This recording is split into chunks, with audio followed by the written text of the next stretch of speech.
शहर के एक आलीशान और बड़े से बंगले में 75 साल के दीनदयाल जी रहते थे। दीनदयाल जी ने अपनी पूरी जिंदगी दिन रात मेहनत करके एक बहुत बड़ा बिजनेस खड़ा किया था। करोड़ों की संपत्ति बनाई थी और अपने दोनों बेटों अमित और सुमित को ऊंचे से ऊंचे स्कूलों में पढ़ाया था।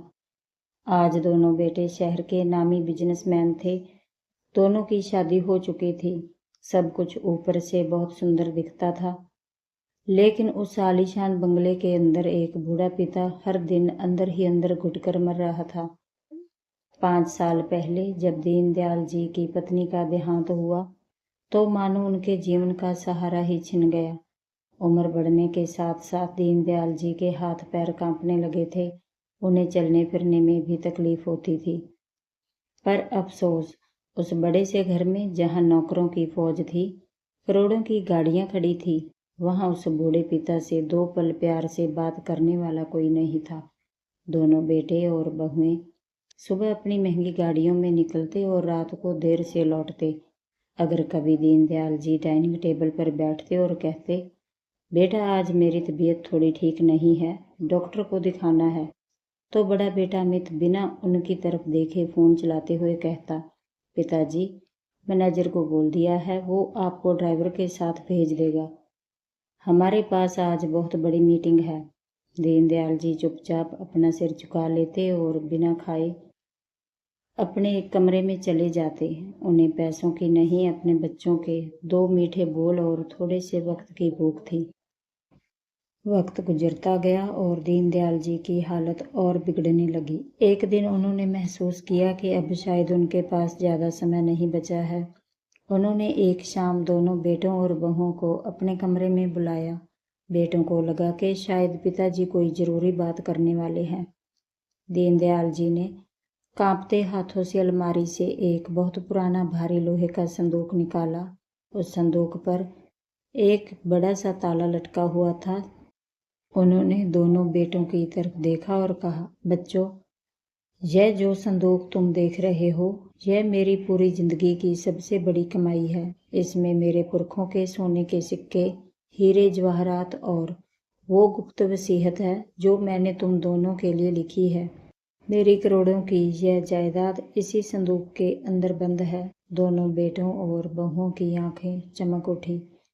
उनके चेहरे पर लालच साफ दिखाई दे रहा था। दीनदयाल जी ने आगे कहा, लेकिन मेरी एक शर्त है। मेरी सेहत बहुत खराब है। आज से तुम दोनों भाई मुझे 3-3 महीने अपने पास रखोगे। जो भाई और उसकी पत्नी मेरी सबसे अच्छी सेवा करेंगे, जो मेरे आखिरी वक्त में मेरा सबसे ज़्यादा ध्यान रखेंगे, मेरी मृत्यु के बाद यह संदूक और इसकी चाबी उसी को मिलेगी। दूसरा भाई इसमें से एक धेला भी नहीं पाएगा। बस फिर क्या था। जो बेटे कल तक अपने पिता के कमरे का दरवाजा तक नहीं खटखटाते थे, आज वो उनके आगे पीछे घूमने लगे। पहले 3 महीने बड़े बेटे अमित और उसकी पत्नी रीमा की बारी थी। रीमा, जो कभी अपने ससुर को पानी का गिलास तक नहीं देती थी, अब रोज सुबह उनके लिए सेब का जूस और गर्म सूप लेकर आती। अमित हर शाम दफ्तर से जल्दी आता और अपने पिता के पैर दबाता। दीनदयाल जी सब देखते, मुस्कुराते, लेकिन अंदर ही अंदर उनका दिल रोता था कि उनके बच्चों का यह प्यार उनके लिए नहीं, बल्कि उस लोहे के संदूक के लिए था। 3 महीने बीत गए तो छोटा बेटा स्मित और उसकी पत्नी नेहा उन्हें अपने हिस्से के घर ले गए।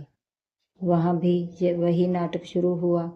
बेहतरीन खाना, समय पर दवाइयाँ और हर वक्त पिता की सुख सुविधा का ध्यान। दीनदयाल जी ने इसी तरह 1 साल गुजार दिया। दोनों भाइयों में होड़ लगी थी कि कौन पिता को ज़्यादा खुश रख सकता है, ताकि वो भारी संदूक उन्हें मिल सके। कहते हैं ना कि इंसान चाहे कितना भी नाटक कर ले, पर मौत के सच को कोई नहीं बदल सकता। एक रात दीनदयाल जी की तबीयत अचानक बहुत ज़्यादा बिगड़ गई। उन्हें अस्पताल ले जाया गया। डॉक्टर ने आईसीयू से बाहर आकर हाथ जोड़ दिए और कहा, आई एम सॉरी, इनके सारे अंगों ने काम करना बंद कर दिया है। इनके पास केवल कुछ मिनट हैं। दोनों बेटे दौड़कर दीनदयाल जी के बिस्तर के पास पहुंचे। दीनदयाल जी की आंखें धीरे धीरे बंद हो रही थी। बड़े बेटे अमित ने रोने का नाटक करते हुए कहा, पिताजी आप हमें छोड़कर कहाँ जा रहे हैं? और धीरे से उनके कान में फुसफुसाया, पिताजी वो संदूक की चाबी कहाँ है? दीनदयाल जी ने आखिरी बार अपने दोनों बेटों के चेहरे को देखा। उनकी आंखों से एक आंसू का कतरा नीचे गिरा। उन्होंने अपने तकिए के नीचे हाथ डाला और एक भारी चाबी अमित के हाथ में थमा दी। चाबी देते ही दीनदयाल जी के प्राण पखेरु उड़ गए। वह इस मतलबी दुनिया को छोड़कर हमेशा के लिए चले गए। पिता की मौत का मातम तो सिर्फ दिखावे का था। अंतिम संस्कार खत्म होते ही अगले ही दिन दोनों भाई और बहुएं उस बड़े बंगले के हॉल में इकट्ठा हो गए। बीच में वो भारी लोहे का संदूक रखा हुआ था। बड़ा बेटा अमित बोला, पिताजी ने चाबी मेरे हाथ में दी थी, इसीलिए इस पर पहला हक मेरा है। छोटा बेटा स्मित चिल्लाया, नहीं, सेवा हम दोनों ने बराबर की है, संपत्ति आधी आधी बटेगी। दोनों बहुएं भी आपस में लड़ने लगी। कल तक जो भाई एक दूसरे के गले मिलते थे, आज जायदाद के लिए एक दूसरे के खून के प्यासे हो रहे थे। आखिरकार अमित ने आगे बढ़कर वो चाबी ताले में लगाई। ताला एक झटके में खुल गया। दोनों भाइयों के दिल की धड़कनें तेज हो गई। उन्हें लगा कि अभी संदूक खुलेगा और उसमें से हीरे, पन्ने और करोड़ों के सोने के सिक्के निकलेंगे। जैसे ही अमित ने संदूक का भारी ढक्कन उठाया, कमरे में सन्नाटा छा गया। उस बड़े से संदूक के अंदर ना तो कोई सोना था, ना चांदी और ना ही कोई हीरे जवाहरात। संदूक पूरी तरह से खाली था। उसके बिल्कुल बीच में सिर्फ एक बड़ा सा पत्थर रखा हुआ था और उस पत्थर के ऊपर एक सफेद रंग का कागज यानी एक चिट्ठी रखी हुई थी। दोनों भाइयों के पैरों तले जमीन खिसक गई। अमित ने कांपते हाथों से उस चिट्ठी को उठाया और जोर जोर से पढ़ने लगा। उस चिट्ठी में दीनदयाल जी के हाथ की लिखी कुछ लाइनें थी जो सीधे उनके कलेजे को चीर रही थी। चिट्ठी में लिखा था, मेरे प्यारे बेटों अमित और स्मित, जब तुम यह चिट्ठी पढ़ रहे होगे, मैं इस दुनिया से दूर जा चुका हूँगा। मुझे माफ़ करना कि इस संदूक में कोई सोना या चांदी नहीं है। मेरी असली जायदाद तो तुम दोनों भाई थे, जिन्हें मैंने पाल पोस कर इतना बड़ा किया। पर अफसोस, जब मुझे तुम्हारे वक्त और प्यार की ज़रूरत थी तो तुम्हारे पास मेरे लिए एक मिनट नहीं था। मुझे मजबूरन इस खाली संदूक का नाटक करना पड़ा, क्योंकि मैं जानता था कि तुम मेरे सफ़ेद बालों और कांपते पैरों से प्यार नहीं करते। तुम सिर्फ इस संदूक से प्यार करते हो। इस संदूक के बहाने ही सही, मुझे मेरी ज़िंदगी के आखिरी वक्त में तुम दोनों का साथ मिला। तुम दोनों ने मेरे पैर दबाए, मुझे समय पर खाना दिया। यह पत्थर जो मैंने अंदर रखा है, यह तुम्हारी उस सोच का प्रतीक है जो माता पिता के प्यार को पैसों से तोलती है।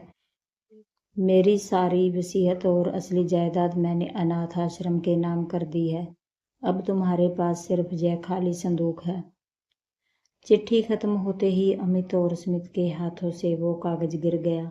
दोनों भाई घुटनों के बल बैठ गए। आज उनके पास करोड़ों के बंगले थे, महंगी गाड़ियां थी, लेकिन उनके पिता का वो निस्वार्थ आशीर्वाद हमेशा के लिए खो चुका था। आज वो अमीर होकर भी दुनिया के सबसे गरीब इंसान बन चुके थे।